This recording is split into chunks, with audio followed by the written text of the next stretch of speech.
Lady Aghori alias Alluri Srinivas అయితే jail నుంచి బయటికి రావడం జరిగింది.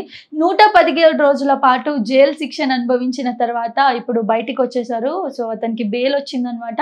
బెయిల్ వచ్చిన తర్వాత అతను ఒక బాధలో ఉన్నాడు. అతను ఒక రకంగా చెప్పాలంటే చెప్పుకోలేదు, కానీ లోపల కుమిలిపోతున్నాడు అని చెప్పుకోవచ్చు. ఎందుకంటే కొన్ని వీడియోలు వైరల్ అయ్యాయి. వాటిలో అతను మాట్లాడుతుంది ఏంటి అని అంటే, అసలు ఏంటి, ఎలా అనిపిస్తుంది మీకు ఈ జైలు వెళ్ళడం అంతా కూడా, అక్కడ ఎలా అనిపించిందంటే, ఇది నాకు ఒక కొత్త ఎక్స్పీరియన్స్ అని చెప్పేసి అయితే చెప్పుకురావడం జరిగింది. లైఫ్లో నేను ఒక కొత్త ఎక్స్పీరియన్స్ తెలుసుకున్నాను అని.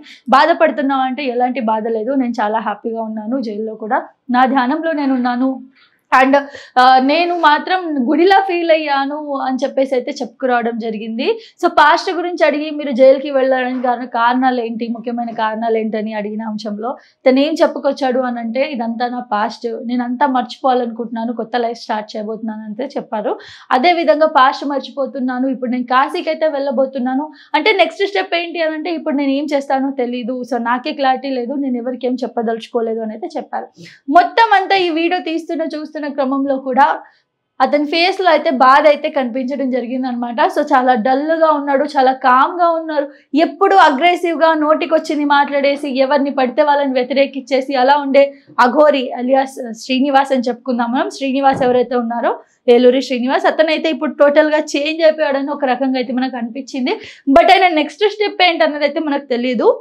ఈ క్రమంలో గతంలో మీరు ఒక అమ్మాయిని లవ్ చేసి పెళ్లి చేసుకున్నారు, లవ్ మ్యారేజ్ అని చెప్పుకొచ్చారు కదా, మరి ఏంటి ఆ అమ్మాయి పరిస్థితి అని చెప్పేసి వస్తే, వాళ్ళకు లేనిది నాకెందుకు, వాళ్ళు నన్ను వదిలేసాక నేను వాళ్ళని వదిలేసాను, వాళ్ళని పట్టుకొని కూర్చొని లేదు కదా అని చెప్పేసి వచ్చారు.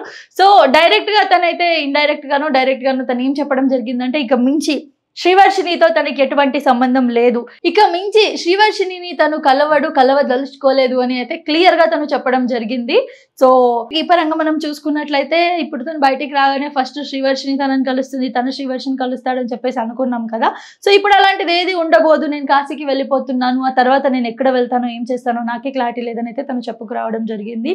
సో నిజం చెప్పాలి అని అంటే అఘోరి ఫేస్ లో అయితే బాధ అయితే కనిపించింది అనమాట. మరి చూడాలి, ఇప్పుడైతే తను ఏమంటున్నాడంటే, నాకు నా ప్రపంచంలో ఎవరు లేరు, నాకు ఎవరు వద్దు, ఎటువంటి రిలేషన్షిప్స్ వద్దు, నాకు కాళీమాత భోలేనాథ్ తప్ప ఇంకెవరు నా లైఫ్ లో వద్దు, వాళ్ళు తప్ప నాకు ఇంకెవరు లేరు అని అయితే చెప్పుకురావడం జరిగింది అనమాట.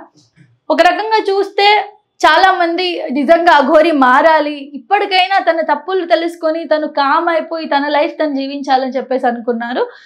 సో ఇప్పుడు తను మారుతాడా, మరి బయటకు వచ్చిన తర్వాత ఏం చేస్తాడన్నది అయితే క్లారిటీ లేదు. చాలా మంది అనుకుంటుంది ఇదే, ఇప్పటికైనా అక్కడ 117 రోజుల పాటు జైలు శిక్ష అనుభవించిన తర్వాత బయటికి వచ్చి మారిపోవాలి, నిజంగా ఆయన జెన్యున్ గా ఉండాలి, తప్పుడు మాటలు మాట్లాడకూడదు, తప్పుడు ప్రచారాలు చేయకూడదు, ఆ దేవుడి పేరుతో మనుషులను మోసాలు చేయకూడదు అని చెప్పేసి అయితే అనుకుంటూ ఉన్నారు. సో మారుతాడని చెప్పి కూడా కొందరు అంచనాలు వేశారు. ఎందుకంటే ఒక 117 రోజులు జైల్లో ఉన్నాక తనకు అన్ని తెలుస్తాయి, తను చేసిన తప్పులేంటి, ఒక రియలైజేషన్ ఉంటుంది. ఒక్కడే ఒంటరిగా లోన్లీగా ఉన్నప్పుడు తను చేసిన తప్పులేంటి, జనాలు చేసింది ఏంటి, ఇవన్నీ కూడా క్లారిటీగా ఆలోచిస్తాడు. ఆలోచించిన క్రమంలో తను ఏదో ఒక డిసిజన్ తీసుకుంటాడు అని చెప్పేసి అనుకున్నాము. ఇప్పటికైతే చూస్తుంటే చాలా కామ్ గా ఉన్నాడు. సరే పాస్ట్ లో వీళ్ళందరూ కలిసి నేను జైలు పంపించారు, వాళ్ళ పట్ల నేను ఇలా చేయాలి అలా చేయాలన్న ఉద్దేశాలు కూడా ఏమీ లేవు, నేను పూర్తిగా నా పాస్ట్ ని మర్చిపోయాను, నా కొత్త జీవితాన్ని స్టార్ట్ చేశాను అయితే తను చెప్పుకొచ్చాడు అనమాట.